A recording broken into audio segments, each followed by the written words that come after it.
Which sounds more favorable to you, traditionalist or radical? Our postmodern society has glamorized the rebel without a cause and told us that the progressive who bucks societal norms and the status quo is the real hero that creates change. There's just one big problem.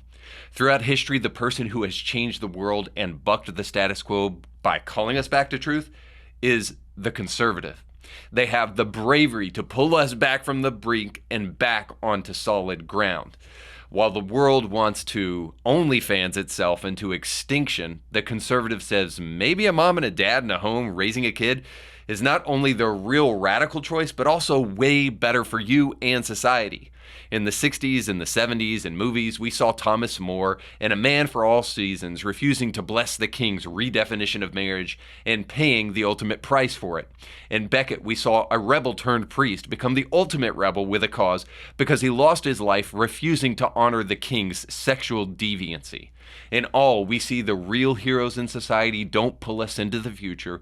They create a better world by building it on the wisdom of the past. That's why when Rick Warren battles with the SBC on whether or not women should be in positions of leadership traditionally held by men, we should pay attention. It's also why we should be quick to mock those in the woke social justice camp, because supposedly the Biden administration is all about equity and fairness and gender equality, but Anthony Blinken just went to the Communist People's Republic of China, a nation that is imprisoning over 1 million Uyghur Muslims, and said nothing about that, but only pandered to the country. So much for wokeism. And then finally, we'll look at a church that held its first ever fully created artificial intelligence service. We'll see why Chat GPT is not enough in the present for people and their souls. We'll talk about that and more today on Indie Thinker.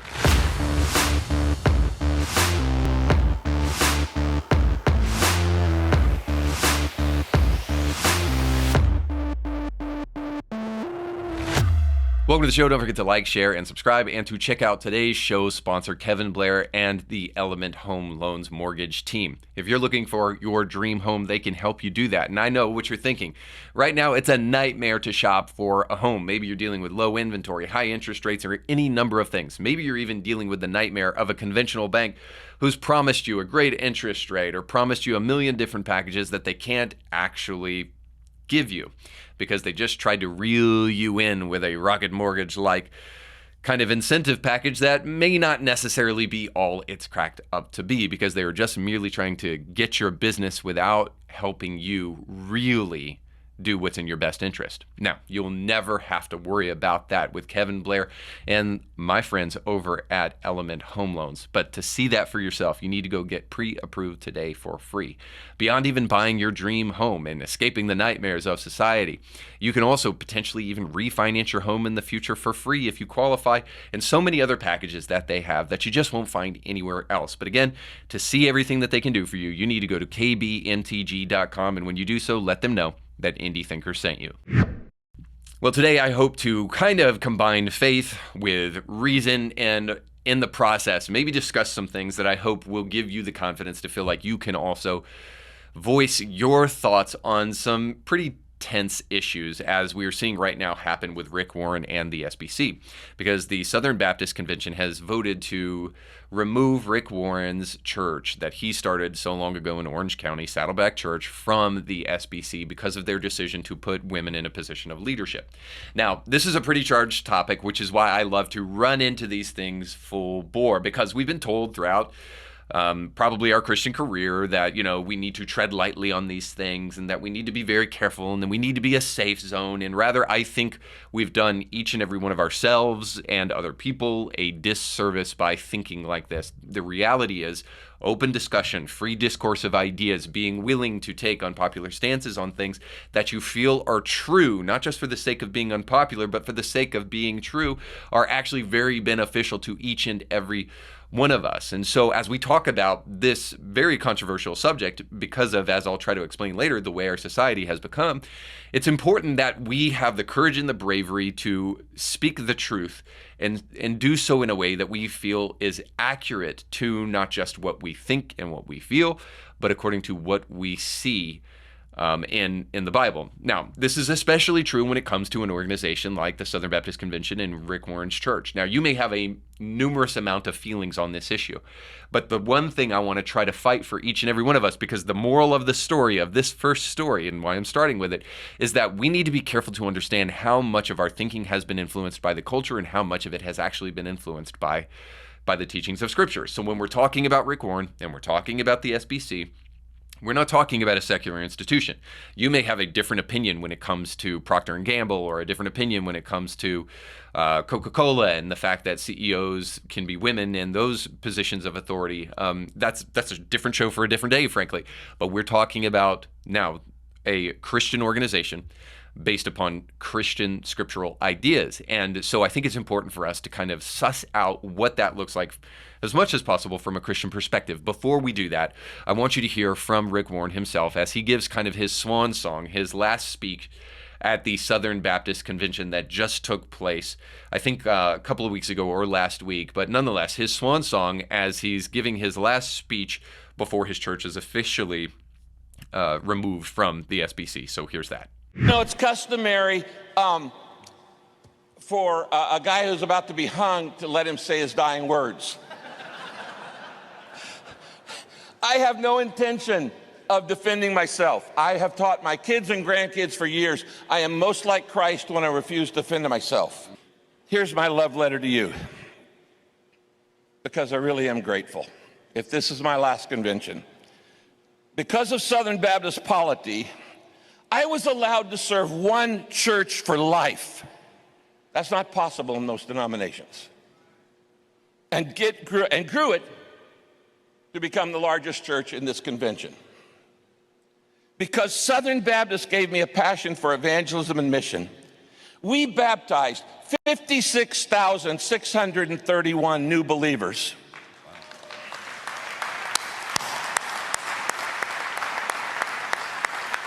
And as the Southern Baptist Church sent 26,869 members overseas to 197 nations. Because Southern Baptist taught me the value of a membership covenant. 78,157 members of our church signed our membership covenant after taking a 4-hour membership class. Because Southern Baptist taught me the value of church planting. As I already mentioned, we planted 90 in Orange County alone, and literally thousands around the world. Because Southern Baptist taught me to honor and love the local church, I've had the privilege for 43 years of training 1.1 million pastors. Sorry friends, that's more than all the seminaries put together. And you're never going to find another Baptist who agrees with you completely on everything. There are Baptist brothers here today who don't believe Jesus died for the whole world. But we imagine somehow get along with them. If you've watched my show at any length before, you'll see that very often I don't have a problem with being sarcastic and also being very honest. And it's one of the reasons I do this show, because very often we are not that honest in church. We tiptoe around issues rather than be clear and concise. So I'll try to be both here on this issue and just say that I want to be very charitable to Rick Warren, although I may not be the most charitable person on the planet. I'll admit my patience level for some of the things that we see in church that lean toward the progressive and to the left really annoy me. But I want to be charitable to this man that I believe has been a faithful minister of the gospel and loved Jesus and others throughout his ministry career. I want to be as charitable as possible while also being very, very honest about what we're seeing in this shift at Saddleback toward female leadership on their staff. And if I'm not mistaken, that female leadership goes to not necessarily the highest level, but pretty close to it in the organization, because technically the leader of Saddleback Church is a male pastor, but it's kind of a co-pastoring team with his wife. And this is really the thing that's causing a lot of the issues with the SBC and Saddleback. But so I just want to say this about Rick Warren. I think his accomplishments are noble. And what he talks about in his swan song speech before they remove him from the SBC is true. He's impacted pastors. He's planted many churches. He's done some amazing things in his ministry career. I'll just go ahead and say on a personal, anecdotal level that my wife grew up negligibly Catholic her whole life, going to church Christmas, Easter, maybe, and didn't get saved until she was later in life and reading Purpose-Driven Life in her room. And so Rick Warren has had a special place in her heart because it was influential in helping her come to Christ. So there's no doubt that Rick Warren has accomplished some amazing things, and it's important to note that. So thanks, Rick, for reminding us in your speech, but it also doesn't change the facts. It doesn't change the facts that the SBC is kicking you out because of what they perceive to be biblical issues. Now, I want to be fair, so I don't forget to say this. Rick Warren's stance on this issue, he also believes is biblical. So how can two people see this issue very, very differently? Rick alludes to this in his speech where he talks about kind of the more reformed kind of Baptist movement that doesn't believe that God so loved the world, he only loves the elect. He's kind of poking fun at that. But I think that's a very different issue, frankly, than what we're talking about with female leadership, because I think there's some very strong language that the Bible uses about this very issue. So suffice to say, Rick believes he's on scriptural footing, and so does the SBC. Now, let me just dig into a little bit of the critique that I have about this. I believe that his kind of swan song speech at the SBC convention is kind of a little bit disturbing, to be honest with you, how much it is about him. I don't really hear a defense of his position or a really strong, sound biblical argument for why there should be a co-pastor female at Saddleback Church. So it makes me wonder, is this really kind of a secular tension? He suggests that the secular tension here is that there's kind of divisiveness going on in society, and it's creeping its way into the church, and it's dividing us.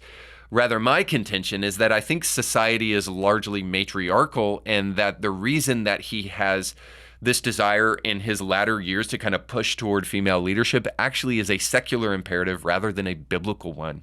So it seems to me that the world is imposing its ideas upon the church in a I'll say not too subtle, but maybe in Rick Warren's case, a subtle way that's causing him to take this stance. In other words, I'm saying this. Rick Warren has accomplished a lot of things in his life. It's undeniable.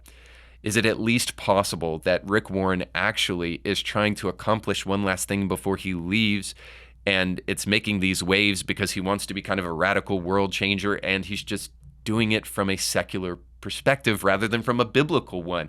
Is he kind of overreaching in his last days to do something meaningful, but he's just doing it in the wrong way? Is he doing it because our matriarchal society is imposing its ideas upon him and therefore imposing its ideas upon Saddleback Church? Let me give you some stats that try to help undergird exactly what is going on in our society right now. World statistics tell us this, that the global average for single-parent homes is around 7%. So China has a 4% rate of single-parent homes. I believe India has a 5% rate of single-parent homes. So you can see below the worldwide global average of single-parent homes. Well, there is one country that absolutely blows all other countries out of the water in terms of how many homes are led by a single parent. That country also happens to be the home of the brave, the land of the free, the most prosperous and technologically advanced society in the history of the world and in the nation today.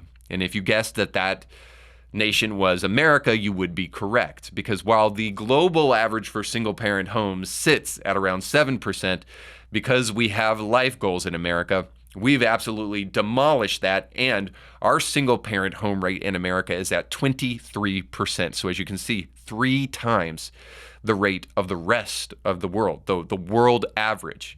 Now, if you're wondering in that statistic how many of those homes are led by women, you would be right in guessing that it's over 80%. In fact, if you look at the statistics in the black family, over 70% of all black families are led by a single parent. And 86% of those homes are led by a black woman in the home. So we can go even further with this and just show you how important fathers are, but how matriarchal our society is. Girls are 7 times more likely to get pregnant before graduating high school if they don't have a dad in the home, and boys are twice as likely to be charged with a crime before they graduate high school. It's undeniable that kids with a dad in the home do better than kids that do not. And all of those stats come because a concerted effort has been placed upon the destruction of a patriarchal model in society. The feminist movement of the 60s and the 70s has done a fantastic job of showing, even as some of their matriarchs have told us, that they are now becoming the men that they've always wanted to be. In other words, men are more and more unnecessary. Or as others have said, that we need men like a fish needs a bicycle. The matriarchal model of society has been proliferated because of the second and third wave feminist movement that is also the culprit behind much of the trans left-wing ideology that we're seeing in the present. Because if there really is no distinction between a man and a woman, and a woman can do everything a man can do, then ultimately all we're telling ourselves is that men are ultimately unnecessary, or more dangerously, that men don't really exist and women don't exist. They're basically just social constructs that we've placed upon everyone. And all that to say this, that one, yeah, it seems that Rick Warren is making his last stand for cultural relevance here in this moment, and he's doing so for personal reasons. And he's not doing so for biblical ones. If nothing else, it sure seems that the anecdotal way he's treating this thing and the way even he tries to parse scripture on the issue shows that he is allowing society to communicate to him an imperative more so than what the scripture says. You may not like what the SBC is doing, but I want you to look at the motive, at least here, which, again, we can't really know the motive of Rick or maybe the SBC, but the motive better be this at the end of the day, and at least I think this is the motive of the SBC, is they want to be biblical, not cultural. It's become more culturally acceptable for women to take on the roles of men in society. The SBC is not having it. And for that, I am grateful, because we need gatekeepers in Christian culture. So much of the Christian culture has leaned to the left because they've felt like the way to reach a left-leaning society is to adopt social progressivism or social leftism. But for those who are standing for the truth, they're recognizing that the church is actually growing rather than declining. Because if all we offer the world is what the world has to offer, they can go find it anywhere else. If the church actually provides them something they cannot find in the world, then perhaps we actually have a niche in a market that's not meeting the needs of other people in the market. That's what the church has always been. And it's what it should still be today. And at least for my part, it sure seems that the SBC is saying we will not adopt cultural standards. We will stand by biblical truth. And this is what the church must be and has always been. Now, unfortunately, our current administration doesn't really seem to understand what they should be standing for, and as a result, they just sent Anthony Blinken to China on a diplomatic mission to speak to the Chinese and to try to come up with some kind of understanding that's mutually beneficial for both of us. Now, before I get to exactly what was the end result of that, from as far as I can tell, I want to just tell you that when I see what's happening in the Biden administration, I wish for the orange man to come back with his tweeting and to take back over. I am no huge Donald Trump fan, and if I have my choice, I'd rather have DeSantis in office rather than Trump. And hopefully for those of you who are honest enough that aren't even Republicans, you can maybe parse the difference between these two guys a little bit. I won't get into that because whether you're for Trump or DeSantis, I don't care as far as it's relevant here. But all I'm saying that is that it makes me long for better days when there weren't complete incompetent fools in charge of our administration, because here we have Anthony Blinken going to a country that has imprisoned over 1 million Uyghur Muslims simply because of their ethnicity, and not saying a thing about it. In fact, all we get from him is comments like this when he gets back home. So here's Blinken talking to us about his stance on China and Taiwan. I raised U.S. concerns, shared by a growing number of countries, about the PRC's provocative actions in the Taiwan Strait, as well as in the South and East China Seas. On Taiwan, I reiterated the long-standing U.S. One China policy. That policy has not changed. It's guided by the Taiwan Relations Act, the 3 joint communiques, the 6 assurances. We do not support Taiwan independence. We remain opposed to any unilateral changes to the status quo by either side. We continue to expect the peaceful resolution of cross-strait differences. We remain committed to meeting our responsibilities under the Taiwan Relations Act, including making sure that Taiwan has the ability to defend itself. So there we have it. They oppose Taiwanese independence. Well, color me skeptical, but I can't help but think that when Anthony Blinken spoke with the Chinese, they said, hey, you need to make sure you oppose Taiwanese independence, and then we'll talk a little bit. Because why else would Nancy Pelosi, on her last days in office, go to visit Taiwan, stirring up the ire of the Taiwanese? Why else would we see the Chinese staging military operations around Taiwan and then Anthony Blinken stand up and oppose Taiwanese independence? I thought the left in America today, the Democratic Party, was supposed to be for the socially ostracized, those people who are suffering and marginalized and lack social justice. If you want to know why, I, as a conservative, and many other conservatives and Christians as well, rightly mock the left and the Democratic Party of today for being woke, this is why. Because we think you are utterly hypocritical. And for the woke social justice warrior, there is oppression around every single corner, and they will find it wherever they possibly can. Except, of course, in the areas where it matters most. This is why conservatives don't listen to LeBron James and think he's a total hack, because he might be good at basketball, but when he gets into social issues and refuses to stand against China, he's lost all credibility. It's clear that one of the greatest civil rights violators in the present is the Chinese. And I'm saying this at risk to big tech, which is in the pocket of China. If this podcast doesn't get many views, it is because there are people out there who are totally in bed with China, and you need to just know this beyond a shadow of a doubt.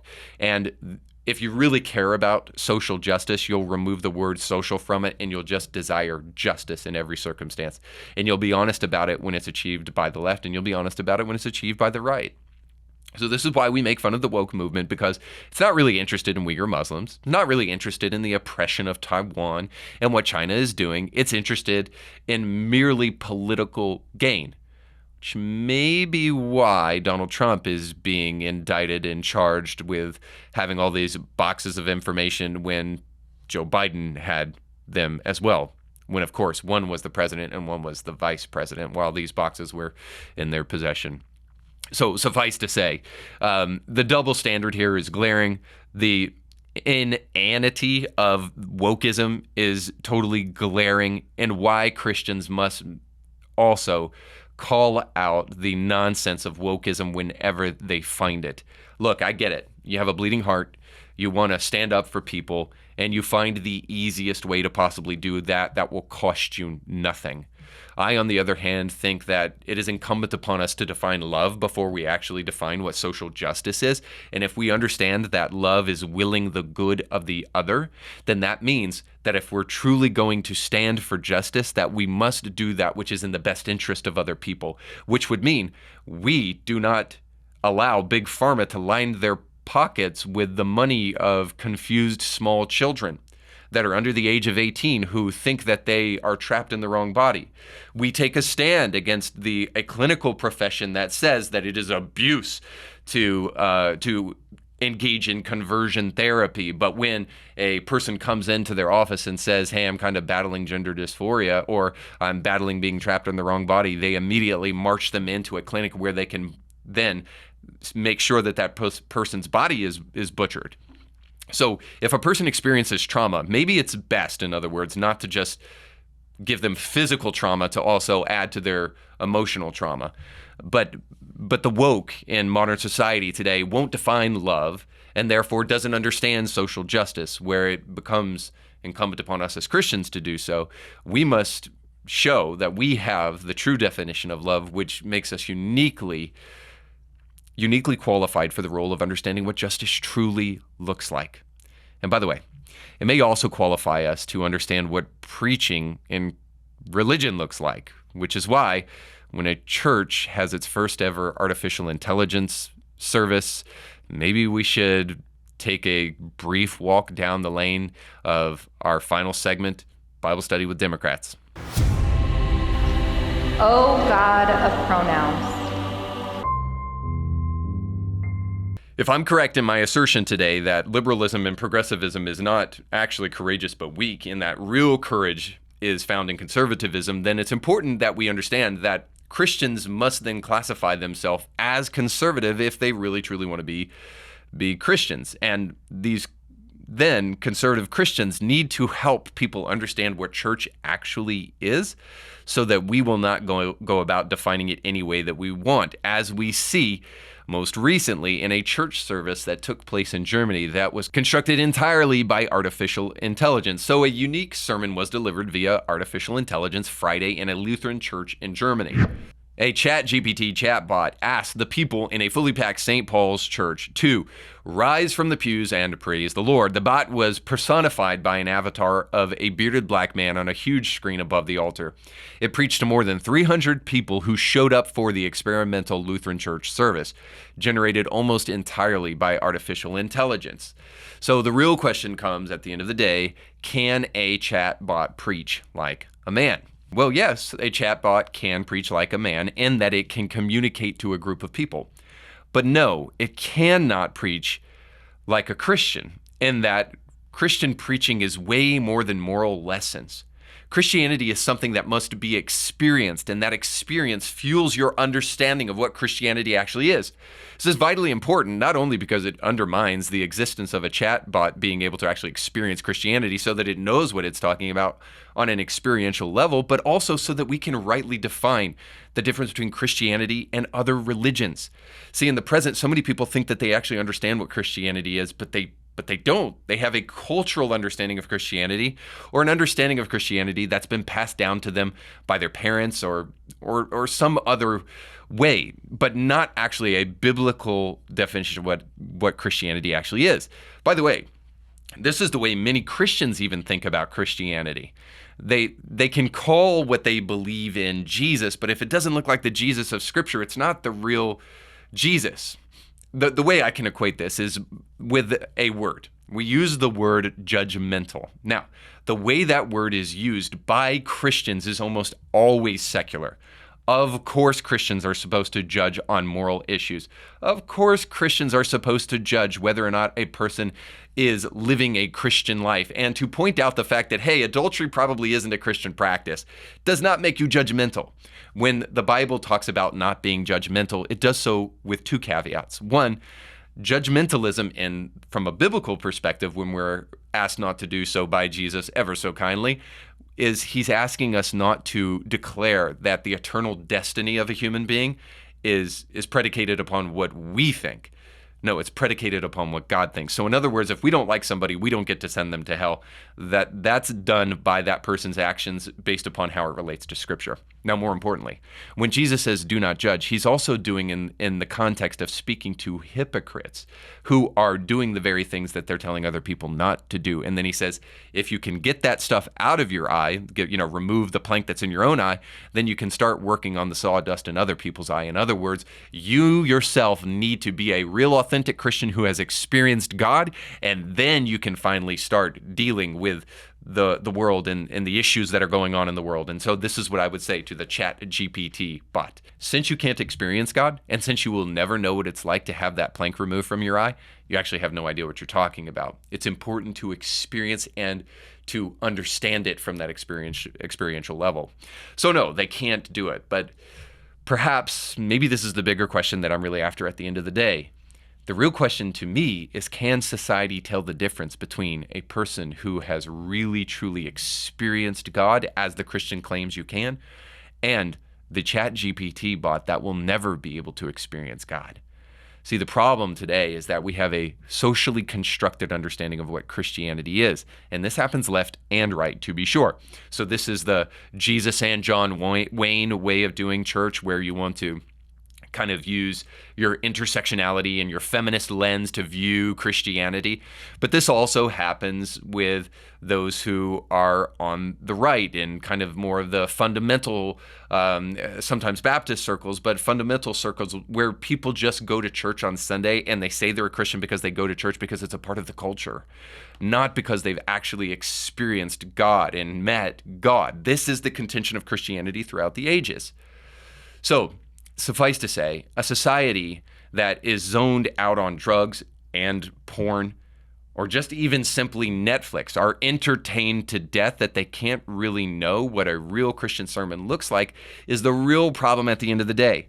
Is that the vast majority of Christians would be able to go to that Chat GPT bot and hear a sermon and find no difference between what they would hear in a church, and I'm sorry to use names, but I'm going to use names, in a church like Andy Stanley's church on a Sunday. There would be very little difference between what you could experience. See, the message of the church, as Dietrich Bonhoeffer said, was to come and die. That's not the message of the modern day church in many places. It isn't to come and pick up your cross. It's to find a safe zone where you can have your ideals heard and you can be listened to. Well, the last I checked, Christianity isn't a safe space. It's not a safe zone, if you will. Taking up a cross really isn't that safe. And you can ask Jesus, as winsome as Jesus could be, people hated him and hated the things that he had to say and got a cross for standing up for the truth. So Christianity is, in point of fact, actually very dangerous, which is why most people don't actually like the real deal. They rather settle for something else, which we're seeing in the culture very often. They settle for something called moralistic therapeutic deism. This is greatly expressed in the book, The Benedict Option by Rod Dreher. And it's the idea that God exists. He wants you to be nice to each other, and he wants you to be happy. And if you ever need him, just give him a call, and maybe he won't be so busy that he can spend a little time to send a little blessing your way if you need it. This essentially is moral therapeutic deism, and it is the modern day way in which our churches function. And many Christians fall for MTD, or moralistic therapeutic deism, and they call that Jesus, but it isn't. For a world greatly deceived as to what Christianity actually is, it is all that much more important that Christians declare to the world what it is, rather than sitting silently by, saying, just preach the gospel, and using that merely as a way to cower behind a platitude so that you don't actually have to address real issues or get involved in the culture war. If that's the kind of Christianity that you're promoting, then you are part of the problem. You are part of the reason why there is a group of people who cannot see the difference between a Chat GPT bot pastor and what a real pastor should be. The more we can undermine the misinformation in society today as to what Christianity actually is, the better, because you can open eyes and open minds so that they won't accept a culturally fabricated understanding of Christianity, and as a result of that, only injure their own hearts and their own souls. So join me and that call to society that calls them far beyond a Chat GPT bot, because we desperately need it. If that was helpful to you, I thank you for watching and ask that you like, share, and subscribe, and that you go with God.